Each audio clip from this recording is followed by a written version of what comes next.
அதோடைய முக்கியத்துவம் இந்த நிகழ்ச்சியுடைய கோட்பாடு மற்றும் நோக்கத்தை அவையோருக்கு வழங்கிட நம்முடைய கர்ம இயக்கத்துடைய வழிகாட்டுதலுக்குரிய மதிப்புக்குரிய வழிகாட்டி இந்திய வேளாண்மை ஆராய்ச்சி கழகத்துடைய உதவி பொது இயக்குனர் முனைவர் சத்யா வேல்குடன் அவர்களை அன்போடு மேடைக்கு அழைக்கின்றோம்.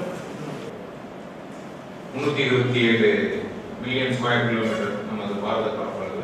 இதில் நமக்கு இல்லாத வளங்களே கிடையாது. எல்லா வளங்களும் இருக்கு. எல்லாருக்கும் தெரியும். இதெல்லாம் நான் சொல்லணும்னு சில திரைப்படத்திலிருந்து பாடல்கள் எல்லாத்துலையும் எல்லாருக்கும் தெரியும் இல்லைங்களா? அப்படி இருந்த போதும் நம்ம ஏன் நமக்கு பிரச்சனைகள் வருது? இப்போ நம்ம தமிழகத்தை எடுத்துக்கோங்க. தமிழகத்தில் நீர் பிரச்சனை, நிலவளத்தில் பிரச்சனை இருக்கு. இப்போ நம்ம என்ன பண்றோம்? பாப்புலரா காவிரியில தண்ணி வரல. இது ஒரு மிகப்பெரிய பிரச்சனை. தண்ணி வரல. யார் தண்ணி வரணும்? கர்நாடகா தண்ணி விட மாட்டேங்குது. ஐயா நல்லா ஒரு 10 வருஷத்துக்கு நம்ம பார்த்தாங்க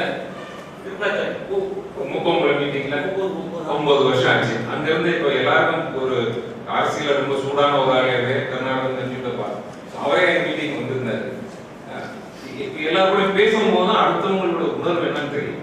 சரிங்களா? இது எது சொல்றேன்னா இப்போ பெங்களூர்ல தண்ணி இல்லை, எல்லாரும் தெரியும். மிகப்பெரிய வறட்சி ஏற்பட்டது. ஓகே, அதுபோக தமிழ்நாட்டில் கூர்வை காற்று எதுவுமே சரியான தண்ணி விட முடியல. வைகையில எவ்வளவோ பேர் வேலை செய்யறீங்க. ராமநாதபுரம் மாவட்டத்துக்கு குடிக்கிறதுக்கே தண்ணி வர மாட்டேங்குது. ஆனா இந்த வைகை ஆறு உருவாகி கீழே வர்ற வரைக்கும் அந்த வைகை பரப்பளவு, காவிரி பரப்பளவு எத்தனை விவசாயிகள் இருக்காங்களோ அத்தனைக்கும் அதுல உரிமை இருக்கு. எல்லாருக்கும் நீங்க எல்லாருமே வழக்கறிஞர்கள் ஆறுகள் மீட்பு பண்றீங்க. ஆறுல ஒவ்வொரு அந்த நீர்பிடிப்பு பகுதிகளோட உரிமைகள் ஆல்ரெடி சுப்ரீம் கோர்ட் நல்லா டிஃபைன் பண்ணிடுச்சு. முதல் உரிமை அவங்களுக்கு, அவங்க தான் முதல் சிட்டிசன் மாதிரி. அதுக்கப்புறம் தான் வெளியில போகணும். ஸோ இன்டர் டிரான்ஸ்ஃபர் பண்றது ஒரு ஆற்று படுகையிலிருந்து நீர் படிப்பு பகுதியிலிருந்து இன்னொன்று தண்ணியை நீங்க கொண்டுட்டு போகும்போது அதுக்கு சில சட்டத்திட்டங்கள் இருக்கு. நம்ம நினைச்ச மாதிரி பழக்கம் எடுத்துட்டு போக முடியாது. கங்கையும் காவிரி இணைக்க முடியாது. ஏன்னா கங்கையில தண்ணி ஓடனா பங்களாதேஷ் கடந்து நிற்கும். இது எதுக்குன்னா அதிகமாக செய்யல.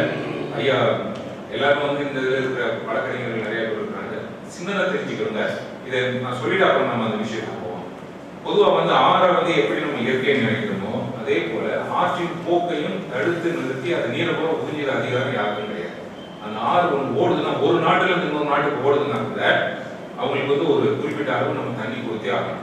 அண்ணன் சதீஷ் பேராசிரியர் 2 நிமிடத்தில் முடித்துக் கொள்வார். அன்போடு கேட்டுக்கொள்கிறேன். அறிவு மேலாண்மை குப்பைகள், முன்காரணியத்தில் எதிர்த்து நின்ற கருப்பைகள், பின்காரணியத்தில் பன்னாட்டு வன்புணர்வில் சிதைவுற்ற முள்வேலி மானுடமாய், தண்ணீர் போத்தல்கள் இருக்கும் தாயின் அடிவயிறுகள், குருதி உறிஞ்சி விதைகள் தின்னும் வெள்ளை புழுக்களாய்